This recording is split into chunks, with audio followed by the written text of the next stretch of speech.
하나님 말씀 시편 34편 제가 읽어가면서 설교를 할 수 있도록 하겠습니다. 읽어가면서 시편 34편은 앞에 뭐라고 써 있죠?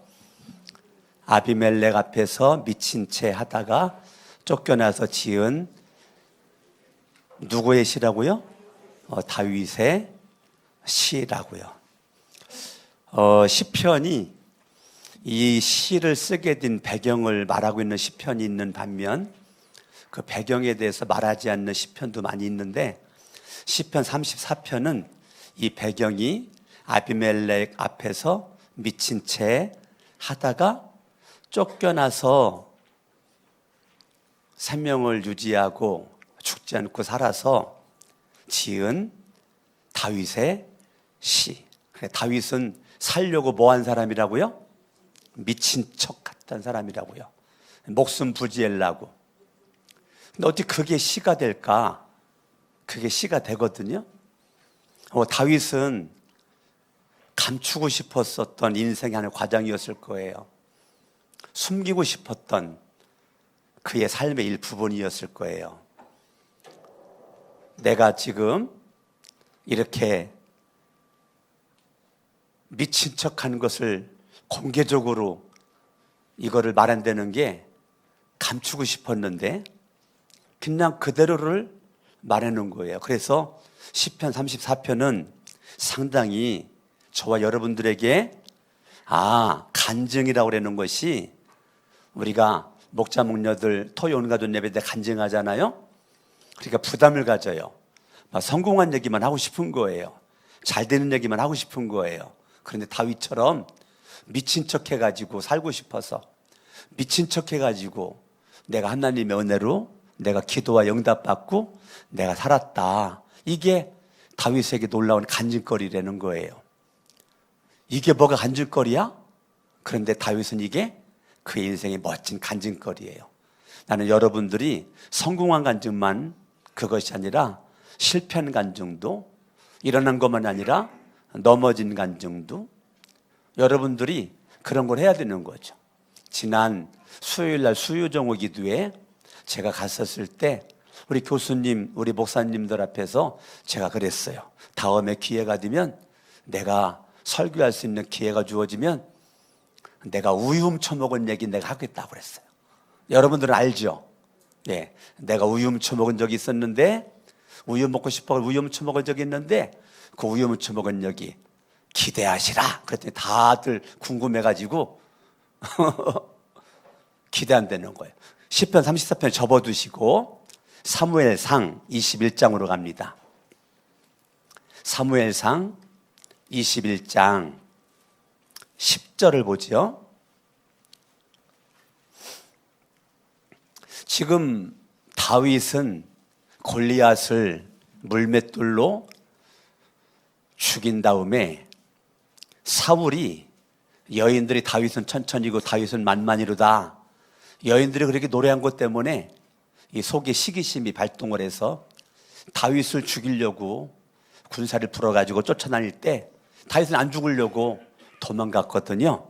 10절 다윗이 거기를 떠나 그날로 사울에게서 도망하여 가드왕, 가드는 블레셋 큰 성읍을 가리키는 거예요. 블레셋 땅이에요.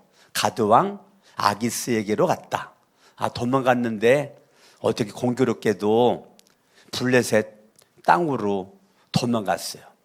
근데 가드는 누구 고향이냐면 얼마 전에 돌로 때려 죽인 골리앗의 고향이에요. 아니 도망가도 어떻게 그렇게 도망갈 수가 있냐고요. 예? 11절 아기스의 신하들이 왕에게 보고하였다. 이 사람은 분명히 전나라의 왕 다윗입니다. 이 사람을 두고서 전나라의 백성이 춤을 추며 이렇게 노래했습니다. 사울은 수천 명을 죽이고 다윗은 수만 명을 죽였다. 다윗은 이 말을 듣고 가슴이 뜨끔했다. 모를 줄 알았는데 자기를 몰라볼 줄 알았는데 아니 몰래 숨어 들어갔는데 사람들이 다 알고 있는 거예요. 당연히 알고 있지. 자기의 나라의 장수 골리앗을 죽인 사람을 왜 모르겠어요? 왜 모르겠어요? 근데 다윗은 이 말을 듣고 가슴이 뜨끔했다는 거예요. 그는 가드왕 아기스 옆에 있는 것도 안전하지 못하다라고 생각이 들었다. 마음에 두려움이 생겼다는 거예요. 마음이 초조해졌다는 거예요. 그래서 그는 그들이 보는 앞에서 생각을 한 거죠. 내가 지금 이거 빼도 박도 못하고 죽게 생겼는데, 자, 얼마 전까지는 사울과 다윗의 형들과 하나님의 선민의 백성들이 골리앗 한 명 앞에 벌벌 떨고 싸우지도 않고 전쟁에 패한 자의 모습으로 기죽어 있었는데, 그런 가운데 양치기 목동 다윗이 달려가 가지고 그 골리앗을 그냥 물맷돌로 때려 눕혔을 때, 너는 창과 단창 가지고 오지만 난 만군의 여호와 이름으로 내가 너에게 나간다. 그렇게 당당했었던 다윗이 사무엘상 21장에서는 그 당당함이 찾아볼 수가 없는 거예요. 그래서 그는 생명에 대한 두려움이 느껴져서 도망갔는데, 그곳에서 자기를 알아보니까 두려움이 또 찾아왔어요. 두려움에 두려움이 찾아왔어요. 어떻게 할까 하다가 꾀가 생각났어요. 아, 내가 미친 척 해야 되겠다. 그래서 살려고 다윗이 미친 척을 한 거예요. 그들에게 잡혀있는 동안 그는 미친 사람처럼 행동했다는 거예요. 성문 문자구에 아무렇게나 글자를 끄적거리기도 하고 수염에 침을 질질 흘리기도 했다는 거예요. 다윗의 부끄러운 인생의 한 장면이죠. 부끄러운 장면이에요. 어떻게 이런 사람이 한 나라의 왕이 될 수가 있었는가? 왕이 됐다니까요. 왕이 됐다니까요. 14절, 그러자 아기스가 신하들에게 소리쳤다. 아니, 미친 녀석이 아니냐? 왜 저런 자를 나에게 끌어왔느냐? 나에게 미치광이가 부족해서 저런 자까지 데려다가 내 앞에 미친 짓을 하게 하느냐? 왕궁에 저런 자까지 들어와 있어야 하느냐? 그래가지고 쫓아냈다는 거예요. 그러면 다윗은 그렇게 미친 척한 모습 가지고, 이 미친놈 이거 죽이면 나도 미친놈도니까 난 죽일 수 없다. 아기스가 살려줬단 말이에요. 살려주고 다윗이 22장 1절, 다윗이 거기를 떠나 아둘람 굴 속으로 몸을 피하였다. 그러자 형들과 온 집안이 이 소식을 듣고 그곳으로 내려가 그에게 이르렀다. 그들뿐만 아니라 압제를 받는 사람들, 빚에 시달리는 사람들, 원통한 사람들, 억울한 사람들, 이런 사람들이 다윗 주변에 몰려들었다. 아니, 방금 미친 척 해가지고 살아난 다윗에게 형제들이 몰려오고 압제를 받았던 사람들이, 빚에 시달렸던 사람들이, 원통한 일을 겪었던 사람들이, 억울한 일을 겪었던 사람들이 다윗이 몰려들었는데 자그마치 그게 400명이나 몰려들었다는 거예요. 미친 척 했는데 가까스로 부끄러운 생명을 유지했는데 전혀 뜻밖의 400명의 사람들이 다윗에게 동고동락하겠다고 몰려온 거예요. 근데 그 사람들이 어떤 사람들이에요? 다 정상적인 사람들이 아닌 거예요. 다 지금 부끄러운 일을 당하고 있는 사람들이 400명이나 몰려왔다는 거예요. 인간적인 생각으로는 미친놈, 미친 척하다가 살아놓은 놈, 손가락질하고 좋게 생각했다가도 안 좋게 생각을 하고, 믿음 있는 줄 알았더니 골리앗 물리쳐가지고 힘 있는 줄 알았더니 그래 생명부지 죽음이 두려워가지고 그렇게 살려고 그러냐? 내 치고 우습게 여길 얘들 것 같은데, 고통당하는 자, 아픔당하는 자, 슬퍼하는 자, 괴로운 자들이 400명이나 몰려왔다는 거예요. 다윗이 한 나라의 왕으로 사무엘을 통해서 기름 부음을 받은 다음에, 신학자마다 약간의 연도의 차이가 좀 있는데 15년에서 20년 정도를 다윗이 연단의 과정을 겪습니다. 사울에 의해서 왕으로 기름 부음을 받자마자 바로 왕 된 게 아니고, 사울이 왕이었을 때 기름 부음을 받았는데 다윗은 15년에서 20년 정도를 지금 연단의 과정 속에 있는 한 장면입니다. 그러니까 다윗은 왕 되기 전에 이런 많은 슬프고 아프고 괴로움당한 자들을 가슴으로 품고 그들과 동거동락하면서 모든 거를 사정을 다 알게 되었죠. 그러니까 왕 되기 전에 백성들의 고초와 아픔과 고통과 슬픔들을 다 알게 되는 그런 계기가 약 15년에서 20년의 시간이 다윗에게 필요했다고요. 왕으로 기름 붓자마자 왕 세웠다면은 다윗은 성군이 못 됐을 겁니다. 왕 되기까지의 오랜 세월 동안 엄청난 일들과 사건을 겪은 그러한 그 다윗이 그렇게 연단의 과정이 있었기 때문에 인생 역전의 인생 왕으로서의 성군의 사명을 감당하게 된 겁니다. 미친놈의 왕이 아닌 거예요. 그러니까 다윗은 지나간 과거에 자기가 미친 척 해가지고 생명을 부지한 거를 당당하게 시에 쓴 거예요. 얼마나 멋있어요. 여러분, 다윗이 얼마나 멋있냐고요. 자기의 가장 아픈 추억을 가장 자랑스럽게 내놓을 수 있는 우리 목자 목녀님들, 토요일가족 간증 설교하는 거 부담스러워할 필요가 없죠. 여러분, 삶 속에서 겪은 이야기를 그대로 말해놓은 거예요. 그런데 다윗이 그냥 겪은 게 아니고 1절에 보니까 시편 34편 1절에 보니까 내가는 어떤 사람이었을까요? 사울 왕이요,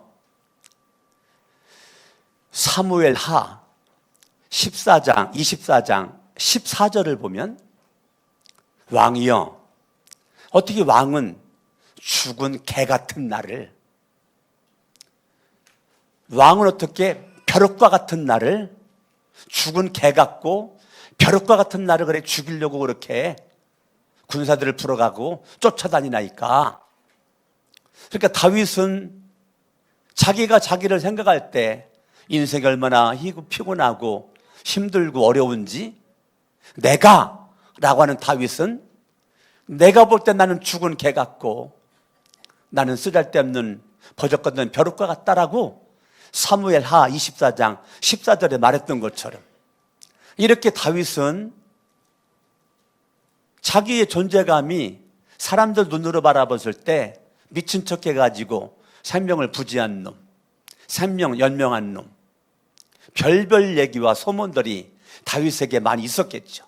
사람들 앞에 낯부끄럽고 얼굴 내놓고 다니기가 힘들 정도로 어려움이 있었겠죠. 근데 내가 주님을 늘 찬양할 것이니, 다윗은 미친 척하는 그 순간에도 하나님 앞에 기도를 했고 하나님 앞에 찬송을 했다는 거예요. 따라합니다. 항상 찬양, 늘 찬양. 누구를요? 주님을 항상 찬양했고 주님을 늘 찬양. 언제? 가드 땅에 가서도, 미친 척하기 전에도, 미친 척하는 순간에도, 미친 척한 이후에도 다윗은 내가 뭐 생명을 유지하려고 미친 척했지만 그는 끊임없이 항상 찬양을 했다는 거예요. 주님을 내가 늘 찬양할 것이니 주님을 찬양하는 노랫소리 내 입에서 그치지 않을 것이다. 얼마나 멋있어요. 그치지 않을 것이다. 여러분, 시편 35편 한번 찾아봐 봐요. 시편 35편 28절. 내 혀로 주님의 의를 선포하겠습니다. 온종일 주님을 뭐 하겠다고요?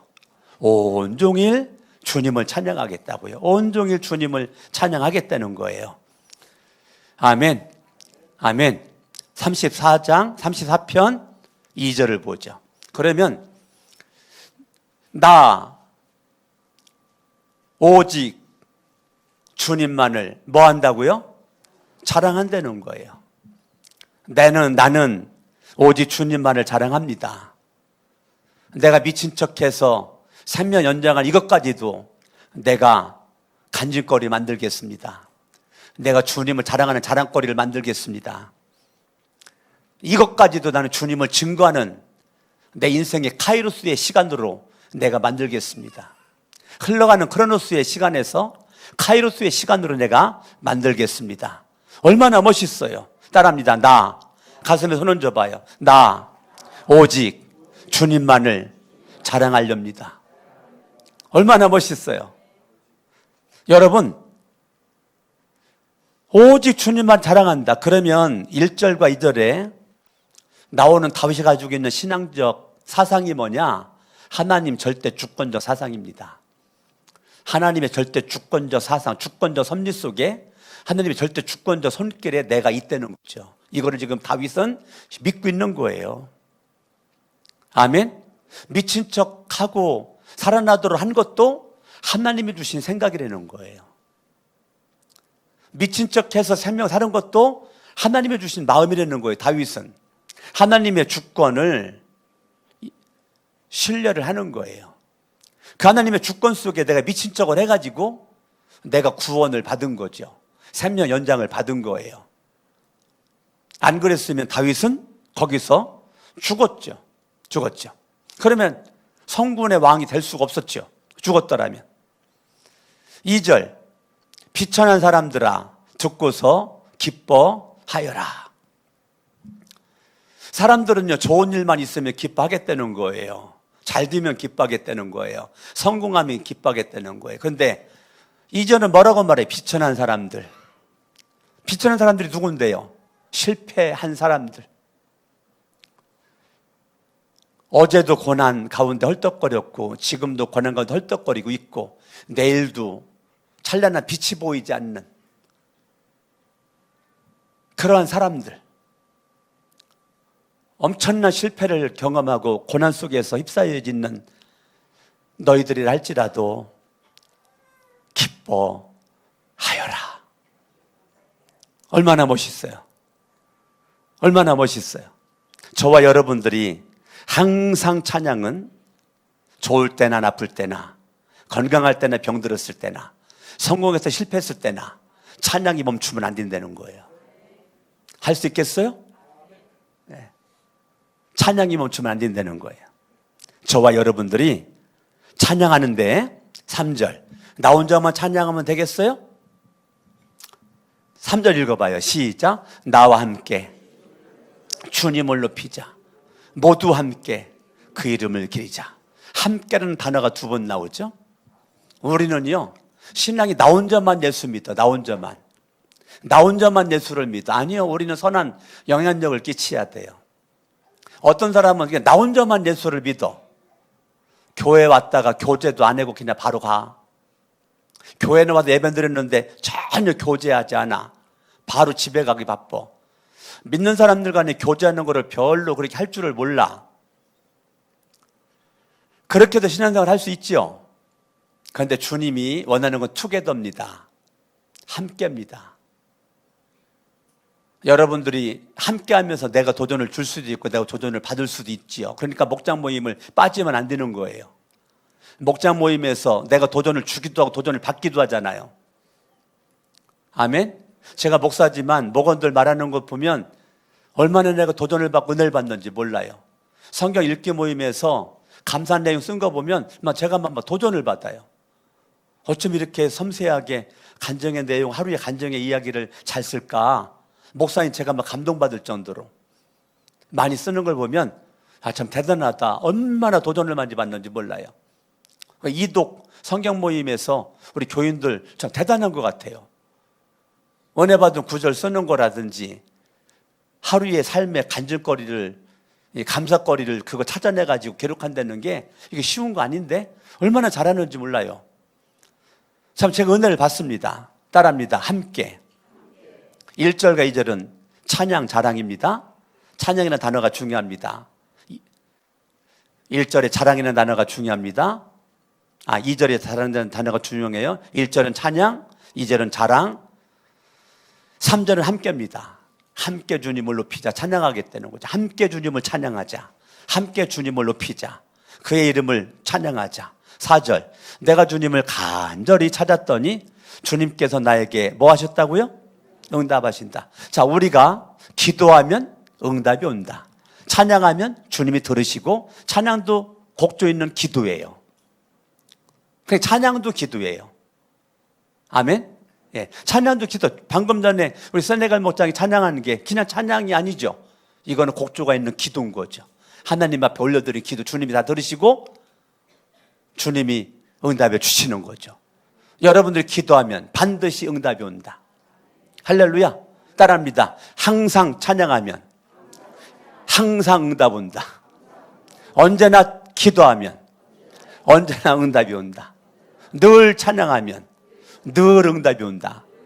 이게 응답받는 비결이에요. 할렐루야. 아멘 아멘. 내가 주님을 찾는데 어떻게 찾았어요? 간절히 찾았다는 거예요. 간절히 찾았다는 거예요. 내가 주님을 여러분 이 새벽에 정말 간절히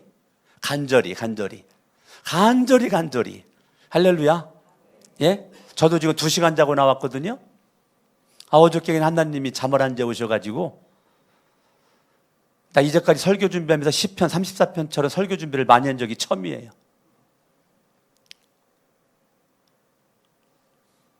새벽 1시 반까지 설교 준비를 했네. 새벽 1시 반까지.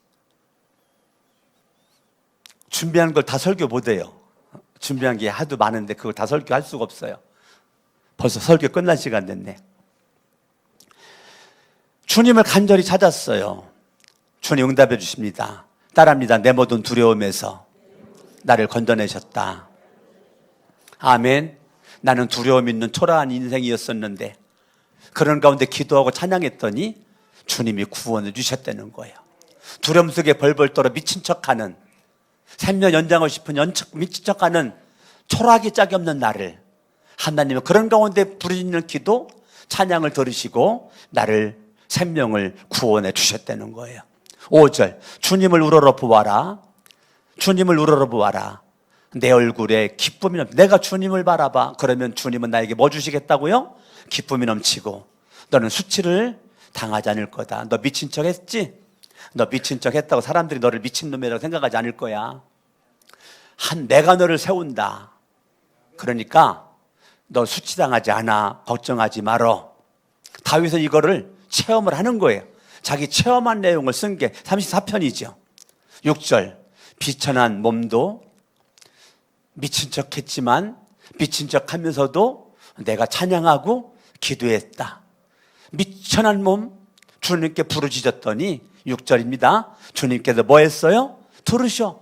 나 미친놈의 소리는 안 듣는다 라고 하나님이 하지 않아요. 야 이 미친놈아, 너 다윗 내가 너 그렇게 할 줄 몰랐다. 너 생명 살고 싶어 미친놈 그렇게 역할을 그렇게 잘했어? 나 너 같은 놈 쓸 수 없다. 하나님 외면하고 버리지 않고 이 비천한 몸도 부르짖었더니 주님이 들으셨다. 이거 눈물 나는 내용 아니에요? 여러분의 주변에 있는 미친놈이 좀 약 심한 말 할게요. 미친년이 와가지고 나한테 뭘 할 때 우리는 그 사람 바로 뭐 취급을 해요? 미친 사람 취급하지요.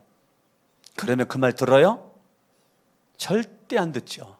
근데 하나님은 미친놈, 미친 채 했었던 다윗의 부르짖는 소리를 하나님이 들으시고 온갖 재난에서 구원해 주셨다는 거예요. 사람은 내가 고난당할 때 내 옆에 있었던 사람들이 다 떠납니다. 사람은요, 내가 성공했을 때는 막 엄청나게 몰려들지만 내가 어려움 당하면 다 떠납니다. 그러나 하나님은 내가 무슨 일을 겪든지 하나님은 내수에 귀를 기울이시고 내가 울면 같이 울고 계시고 내가 기쁘면 같이 기뻐하시는 하나님이십니다. 저는 그걸 너무 많이 체험을 많이 했어요. 내가 슬플 때 주님은 같이 슬퍼하시고 내가 기쁠 때 같이 기뻐하시는 그 주님을. 아멘. 7절 주님의 천사가 주님을 경외하는 사람을 둘러 진을 치고 그들을 구원해 주셨다. 즉 계속 4절에서도 구원, 나를 건져내셨다 구원이죠. 6절에서도 구원, 7절에서 건져내셨다 구원. 구원이라는 단어가 핵심 단어죠. 찬양, 자랑, 함께, 구원. 10편 34편에 핵심 단어가 따따따따 여러분 떠오르죠? 8절 읽어요. 너무 중요합니다. 시편 33편의 핵심 구절입니다. 핵심 구절. 시작. 너희는 주님의 신실하심을 깨달아라. 우리 개정개혁 성경에서는 선하심을 맛보아 알지어다. 맛본다. 그럼 체험했다는 거죠. 그러니까 다윗은 그 아기수왕 앞에서 주님의 신실하심을 체험했다. 깨달았다. 나는 미친놈 행설했는데 주님은 신실하신 모습으로 여전히 요동치 않고 내 찬양을 들으시고 기도를 들으시고 응답해 주시는 하나님이시라는 분명한 그 깨달음, 이 깨달음, 주님은 신실하시다. 이거를 미친 척하는 그 순간 깨달았다는 거예요. 미친 척하는 것보다 더 중요한 것은 그 순간을 카이로스의 시간으로 딱 잡고 깨달았다는 거예요. 주님의 신실하심을 깨달았다는 거예요. 주님을 피난처로 삼는 사람은, 주님을 피난처로 삼는 사람, 이 말은 주님을 절대적으로 의지하는 사람은, 자, 다윗이 주님을 의지하지 않고 단순히 미친 척한 게 아니라는 거예요. 하나님을 절대적으로 의지하는 모습을 가지고 지금 미친 척을 그렇게 한 거죠. 의지를 한 사람은 따라합니다. 큰 복을 받는다. 큰 복은 주님의 신실하심, 주님의 긍휼하심, 주님의 사랑하심, 주님의 성품으로부터 오는 겁니다.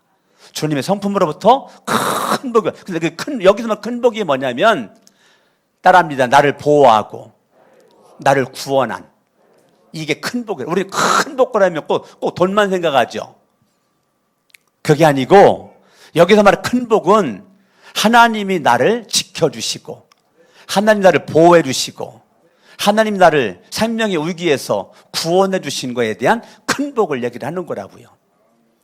여러분들이 하나님을 의지하면 하나님의 그 긍휼하심의 손길이 나를 보호해 주시고 구원해 주신다는 거예요. 9절 읽어요. 시작. 주님을 믿는 성도들이 그를 경외하여라. 그를 경외하는 사람에게는 아무런 부족함이 없을 것이다. 주님을 믿는 누구? 주님을 믿는 누구? 성도들이. 아멘.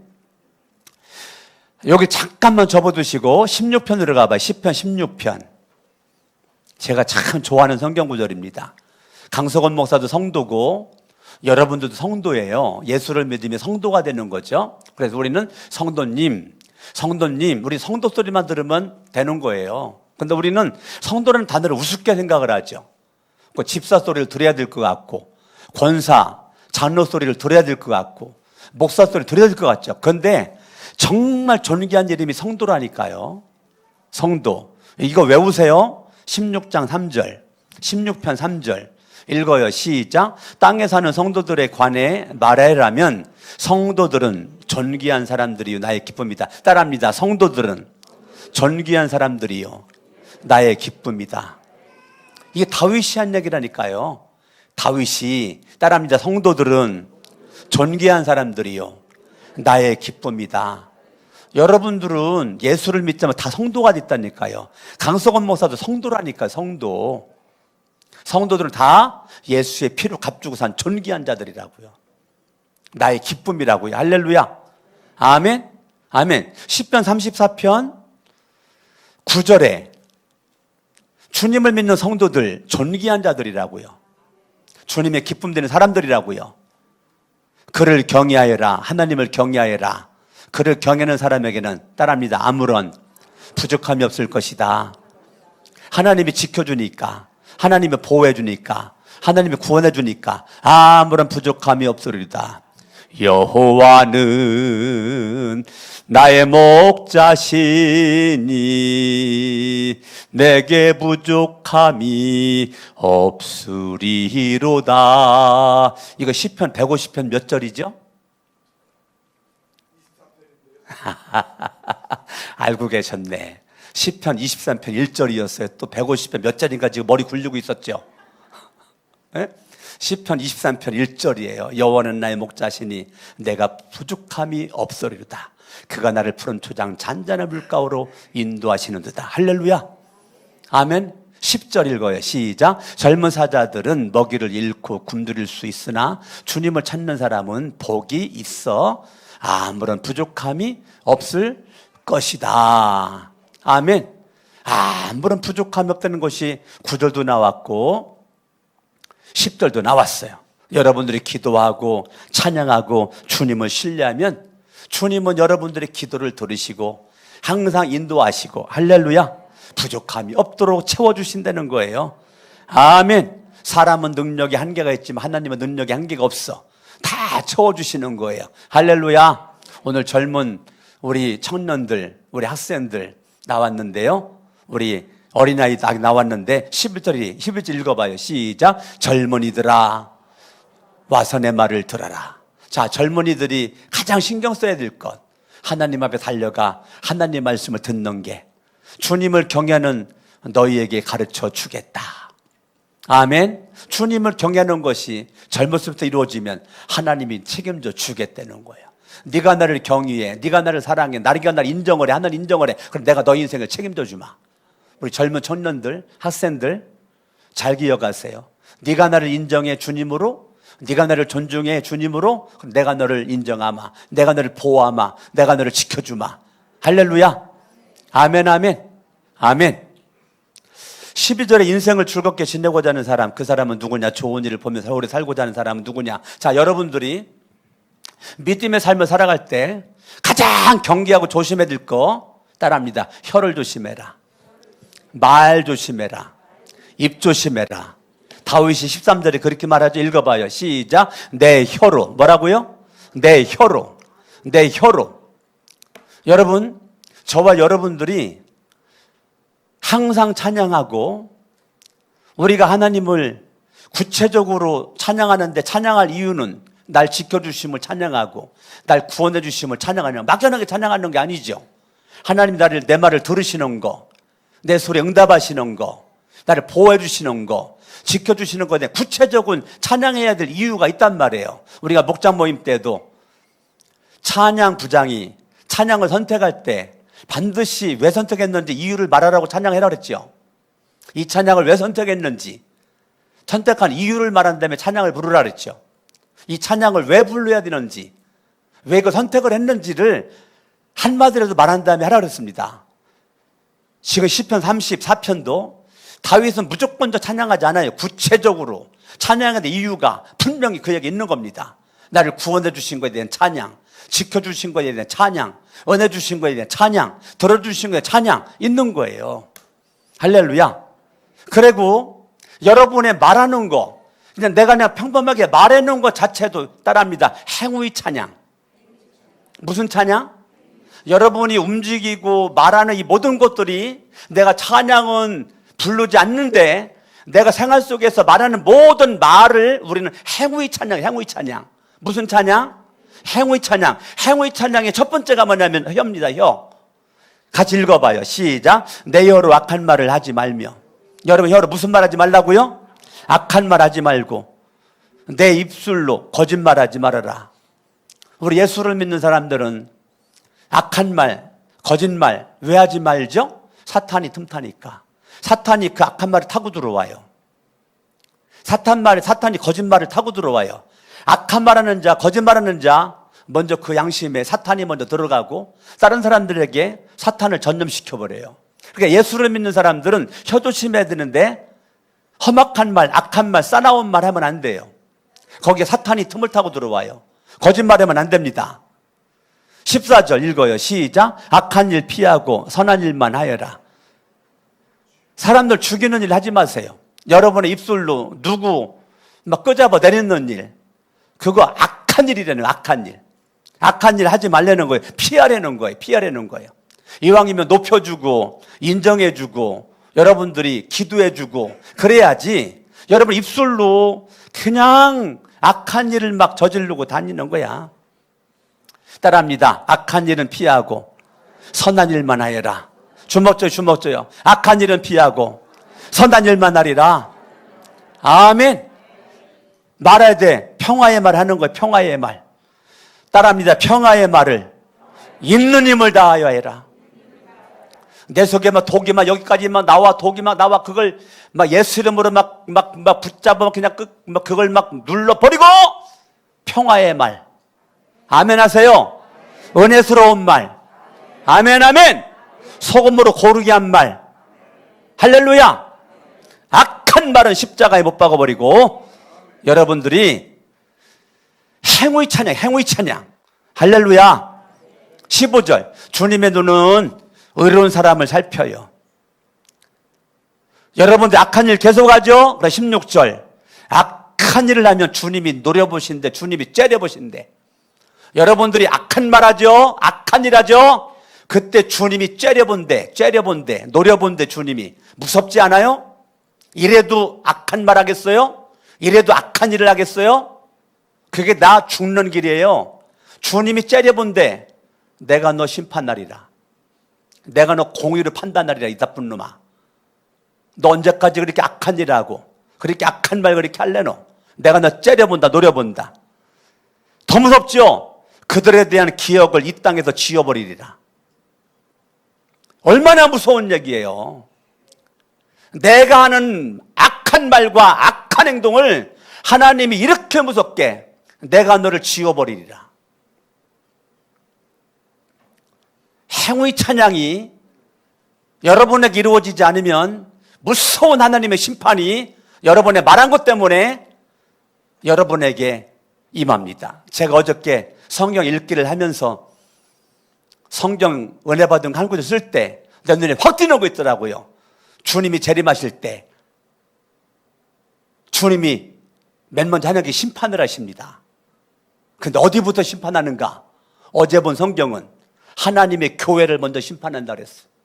제가 썼어요. 거기다가 나는 주님이 재림하실 때 우리 거룩한 새 성천교회만큼은 믿음 안에 주님을 경외하며 굳게 서 있어서 모든 성도들이 단 한 명도 주님께 무서운 심판받지 않고 주님의 칭찬과 인정과 존귀함 속에서 주님이 준비한 많은 상급을 다 받기를 원한다라고 제가 간단하게 썼단 말이에요. 하나님이 세상을 먼저 심판하지 않습니다. 하나님을 믿는다라고 하는 교회를 먼저 와서 먼저 하나님이 심판하신다는 거예요. 그 무서운 하나님의 심판을 우리는 피할 길이 없어요. 우리는 하나님께서 노려보시고 기억을 땅에서 지워버린다. 이거 무서운 게 어디 있어요? 의인이 부르짖으면 17절 주님께서 반드시 들어주시고 그 모든 재난에서 반드시 지켜주신다. 건져주신다. 주님은 마음 상한 사람에게 가까이 계시고 낙심한 사람을 구원해 주신다. 19절 읽어요. 시작. 의로운 사람에게는 고난이 많지만 사람들은 고난이 있으면 죄 때문에 고난받는다고 그래요. 물론 죄 때문에 고난받을 수 있지요. 그런데 믿음에 의롭게 살아도 고난이 있다니까요. 고난당하는 모든 사람들이 그 죄 때문에 고난이 왔다 그렇게 보면 안 돼요. 의로운 사람에게 고난이 많다. 따라합니다. 의로운 사람에게 오는 고난은